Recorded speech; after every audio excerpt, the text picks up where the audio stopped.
इधर का था हमारा कोयटा कोयटा रिपोर्टर बिलाल पेरूसा ज्वाइन को तक। जी बिलाल, बताइएगा कि लोडशिंग के हवाले से कोयटा में किस तरह लोडशिंग हो रहा है और क्या टाइमिंग है लोडशिंग की। जी बिल्कुल, कोयटा में जो है वो गर्मी की शिद्दत में इजाफा होता जा रहा है और रोज़ बरोज़ जो है साथ ही जो बिजली के लोड शेडिंग की टाइमिंग्स है उसमें भी इजाफा होता जा रहा है। फिल वक्त जो है तकनीकी खराबी की आड़ में जो कैसको के मुलाजिम हैं वो कहते हैं कि तकनीकी खराबी है, जिसके बाइस दिन हो या रात हो ये बिजली की लोड शेडिंग की आगमचोली जारी है। और इस वक्त कोयटा में 10 से लेके 12 घंटे तक जो कोयटा शहर के मेन इलाके हैं वहां पर लोड शेडिंग की जा रही है। इसी तरह जो मौसम है, जी इस जी टाइम टेम्परेचर जो है वो 31 डिग्री सेंटीग्रेड तक पहुंच चुका है, जिसके बायस जो है आवाम जो है वो पसीने में शराबूर हो चुकी है, लेकिन बिजली का कोई नामो निशान नजर नहीं आता।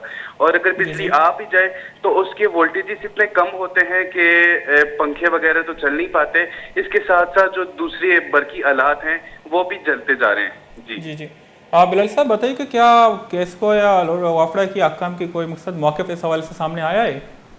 जी बिल्कुल, जैसे कि मैंने बताया, जब केस्को मुलाजमीन से पता किया जाता है कि ये किस वजह से ये बिजली की लोड शेडिंग की जा रही है, तो वो यही कहते हैं कि ये तकनीकी कोई खराबी है। कभी किसी लाइन का बताते हैं कि वहाँ तकनीकी खराबी है, कभी दूसरी लाइन का बताते हैं कि वहाँ तकनीकी खराबी है, जिसकी वजह से रिपेयरिंग का काम जारी है और उस वजह से जो है ये लाइट बंद की गई है। ये तकनीकी खराबी बिलाल या एक फीडर में है या पूरे मतलब जो ट्रांसमिशन लाइन में वहीं पर मेन तकनीकी खराबी है।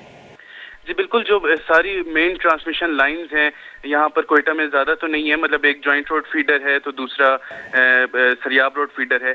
इसी के दरमियान जो ये लाइनें हैं इनमें ये तकनीकी खराबी आए रोज़ बताते रहते हैं। जी जी जी, बहुत बहुत शुक्रिया बिलाल फेरोज हमें आगाह करने के लिए।